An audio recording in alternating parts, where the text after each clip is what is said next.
you are an JEE aspirant, then watch the video till end. This video is only and only for you. Hey everyone, this is Sachin Kumar from IIT Kharagpur, and in this video I am going to tell you the actual and the dark reality of JEE Mains. Many of you are thinking that if I will score high marks then my percentile will be high, but this is not true, because if your marks will high, your percentile can be low, and if your score is low, your percentile can be high, because your percentile is too much dependent on your shift. So you have to adjust yourself according to the need and the demand of the question paper in the examination hall.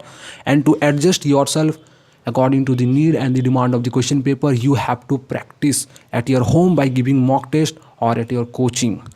And the biggest mistake the JEE aspirant makes during their JEE preparation is that they are not practicing mock test. They are not giving any mock test because they fear that they will get low marks. But don't make this mistake, because at last you will regret yourself, because your percentile is much more dependent on your shift.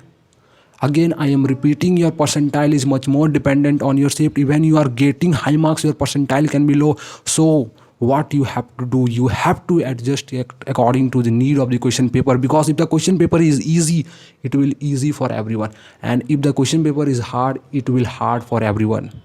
So at last, only I want to say you that don't make this mistake, and post and drop your target marks and percentile in the comment box, because if you make commitment for some task, it will work as a reminder for you. So wish you very best of luck for your JEE Mains.